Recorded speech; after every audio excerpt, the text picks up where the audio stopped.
thanks so much for listening, everyone, to our weekly breakdown of this past Sunday morning's message. This Sunday, we talked about Isaiah chapter 43, verse 7, where God says that I've created everyone for my glory and everyone is called by my name. Isaiah chapter 43, verse 7 says, everyone who's called by my name was created for my glory.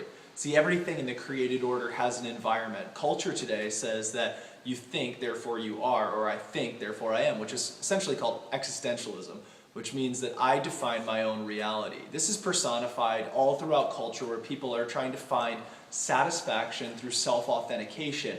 Whoever I am, however I am, wherever I am, as long as I'm authentic to myself, then it's true for me. And what's happened in this cultural stew is that as we begin to add new philosophies and new ideologies, it loses its taste because truth is now defined to an individual rather than something that's objective. It becomes subjective up to our opinion.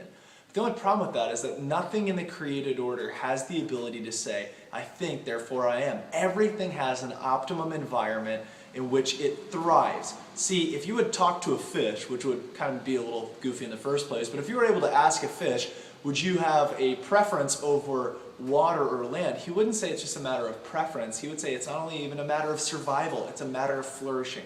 Because everything has a created environment in which it thrives. Same with a worm. A worm wouldn't just prefer dirt over water.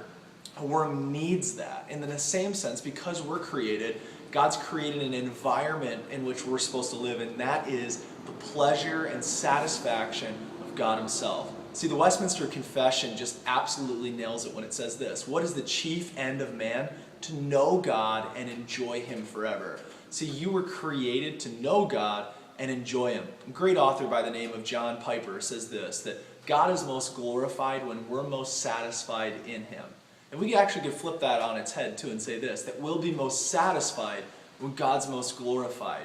See, the cultural crave that we have is seeking satisfaction from everything, but the truth is sooner or later you have to draw the line and say what is true or what's not true. C.S. Lewis in his book Mere Christianity talks about this and says that if truth is just a matter of opinion or preference, then how could we blame the Nazis for their terrible crimes in World War II?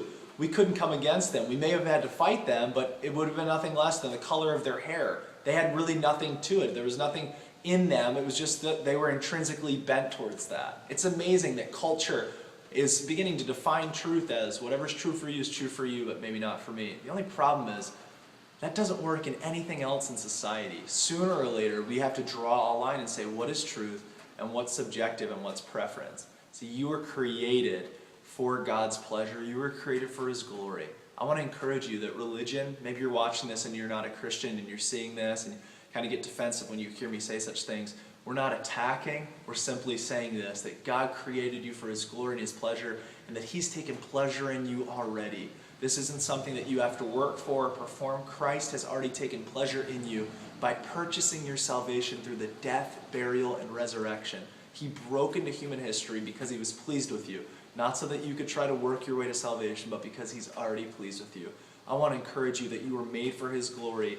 Whether you know it or not, you were created, and you will be most satisfied when He is most glorified. Thanks so much. Hope to see you at City Lights this upcoming Sunday, and we'll see you soon. Thanks.